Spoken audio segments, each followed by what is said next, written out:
Breaking news ito mga kababayan. Nako po, nakakagimbal na balita. Breaking news po ito. Manong Chavit Singson, nanawagan na po ng malupit sa AFP, sa kabataang Pilipino, sa buong Pilipinas, at sa lahat ng kapulisan, sa publiko, pribadong sektor, mga negosyante, mga kabataan, Gen Z. Ito na ang kanyang pasabog. Nakakagimbal ito mga kababayan.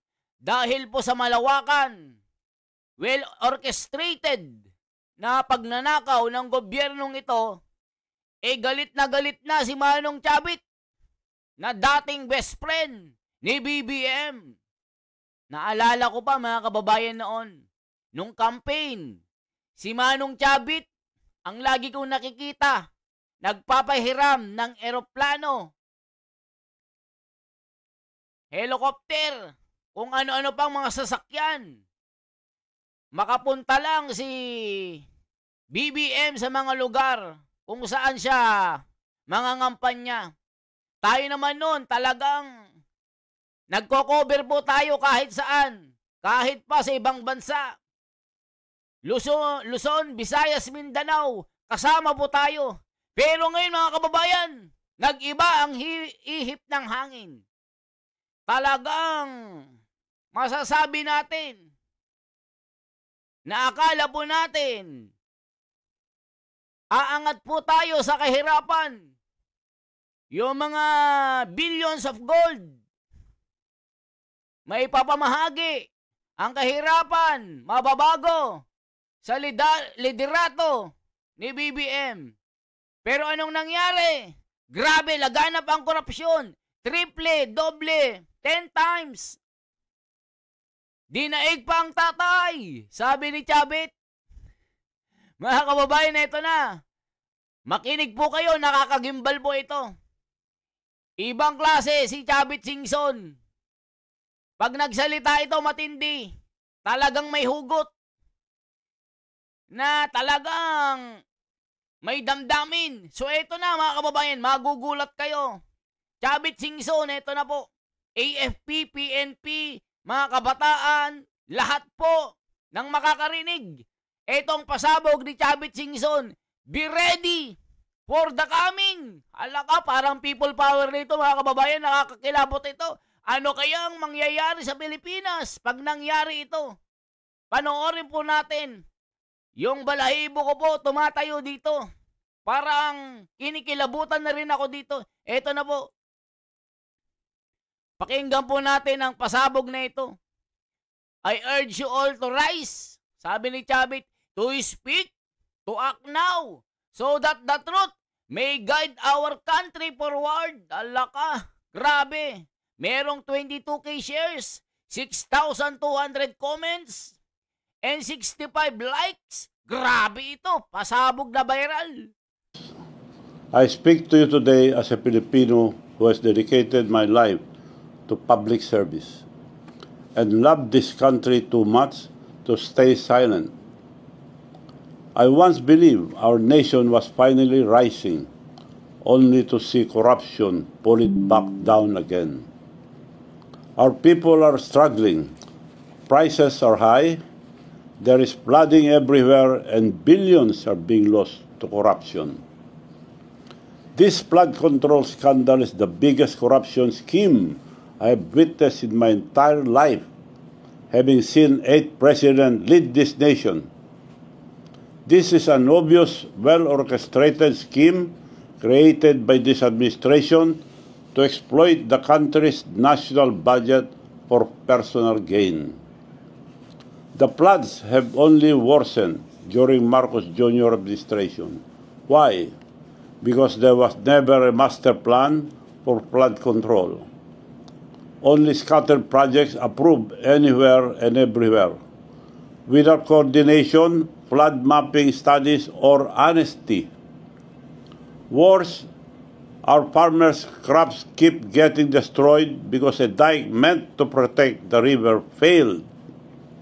Family homes continue to be washed away by flash flood, and our children, the poor, and the entire nation is paying this price. The BBM administration has invested ₱500 billion in flood control alone.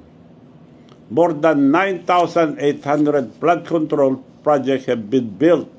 But why do the floods keep getting worse? Let us speak plainly. Public funds are not released easily. There is a process, and at the very top of that process sits one man, the President of the Republic of the Philippines. Every year, before Congress sees any line item, the President reviews and approves the National Expenditure Program, the NEP. That is the master plan of where our money will go. Without his signature and approval, it cannot move forward. The Department of Budget and Management, or DBM, then prepares and releases the funds with the President's approval. The Department of Public Works and Highways, DPWH, who also takes orders from the President, implement the project.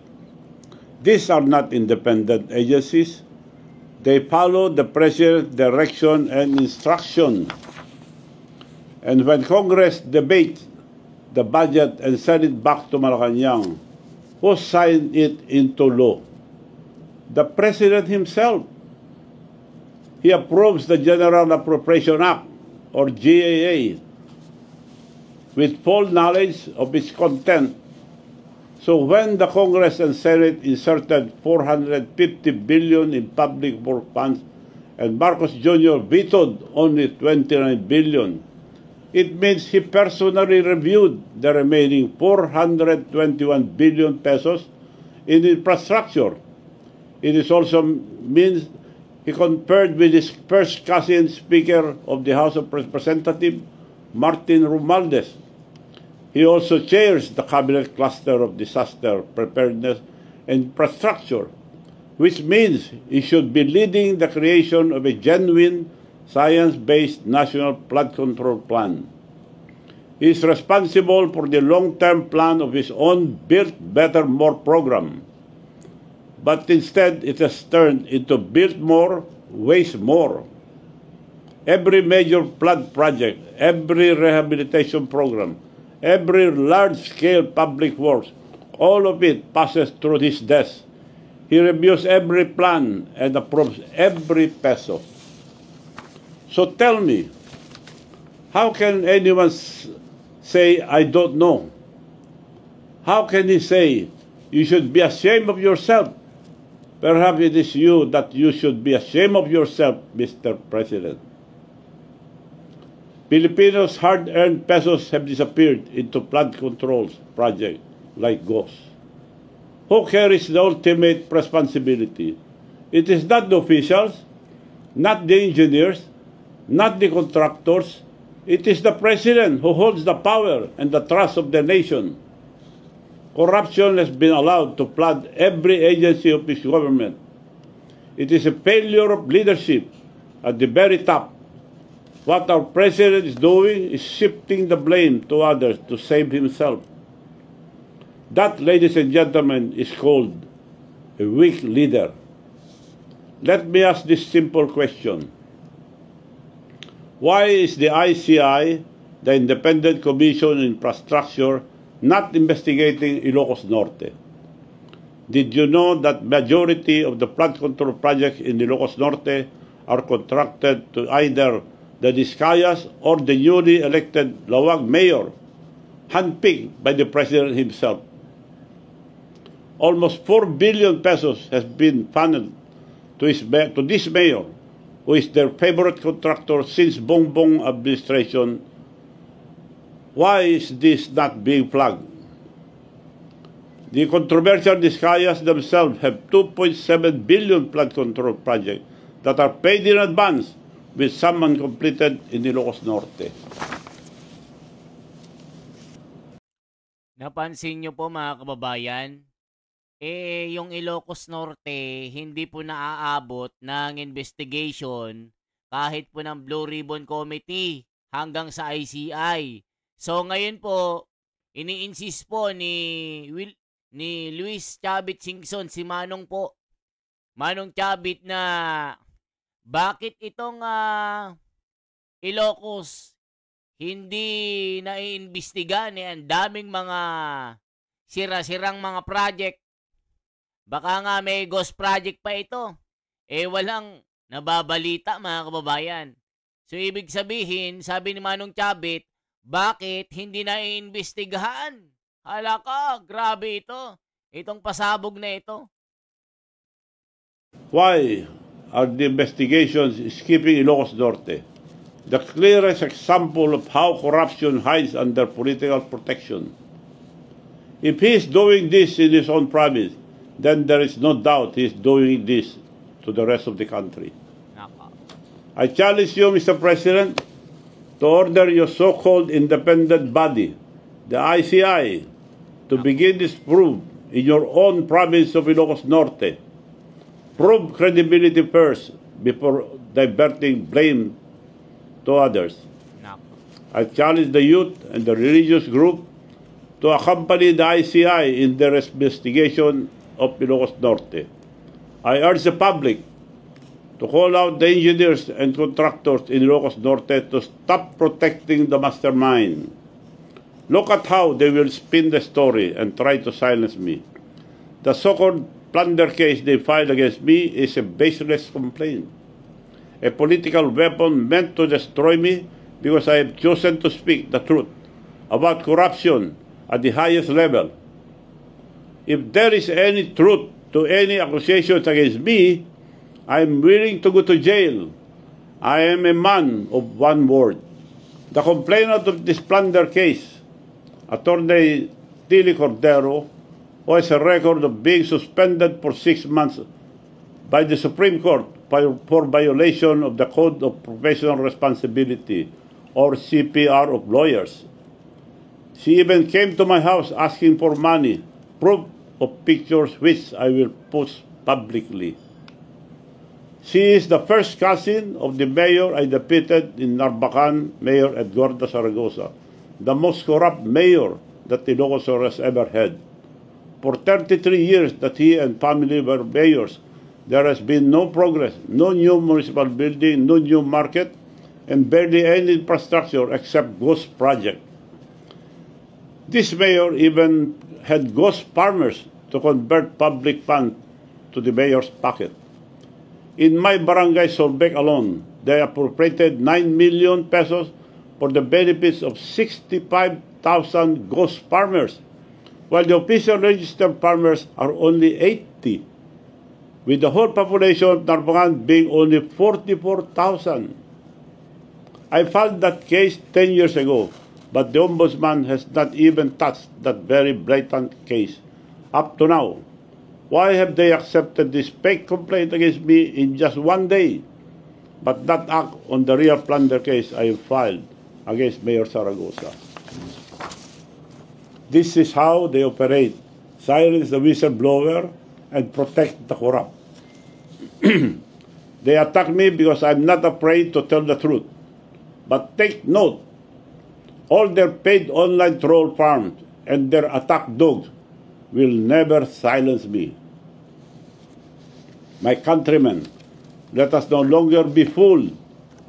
We keep trusting the same name. We are told that Ferdinand Bongbong Marcos Jr. will redeem the Marcos corruption curse on the Filipinos. But look around, his government agencies are flooding with corruption. And before it blows up into his face, he used the SUNA to tell a story as if he is the hero who uncovered the mess to save himself while deflecting the blame on others. Let's not be made stupid. How many times must we let the same family treat our country like their personal piggy bank? So yan mga kababayan, grabe po mga revelasyon ni Manong Chavit. Sinasabi nila, bayani daw with si BBM. Ibinulgar yung mga korupsyon, Yun nga lang, walang nangyayari. Puro investigasyon, puro pagtatakip. Yan po, sinasabi ni Manong Chavit. Hala ka, matindi ito. How many times must we trust the same name and expect a different result? If we truly love our country and children, then we must break this cycle. We are on the verge of exposing the biggest corruption scandal in the Philippine history. And we should stop now. We should not stop now. Let us not allow the ICI, which was created by the President himself, to control or limit the investigation. Allow different groups to investigate in the ICI who will not be afraid to ask hard questions, and it should be viewed publicly for transparency. We cannot let them protect his friends and his cousins, his family, and most of all, the President himself. Now that the truth is out, we cannot wait for change. We must force it. Thus in power will not fix this system. It must be the people. First, to our farmers and workers, demand accountability. Your fields are still flooded, even after billions have been spent. Your roads keep collapsing after every storm, and your towns still sink in mud. So yan mga kababayan, napakatindi. Ito na ang sasabihin ni Manong Chavit. Mananawagan po sa AFP, PNP, sa public at pribadong sektor, mga negosyante, kabataan, na tumayo para manindigan sa bayan. Alaka, para sa kinabukasan ng kabataan. Matindi ito. Second, let the student lead, stand up, organize, and lead the peaceful but powerful movement. This is your future. They are stealing. Stand united. When the youth stand united as one, no power can silence them. Third, and I appeal to all politicians, politicians should set aside ambition. Forget colors, forget alliances. This is no longer about politics. This is about restoring the nation's honor.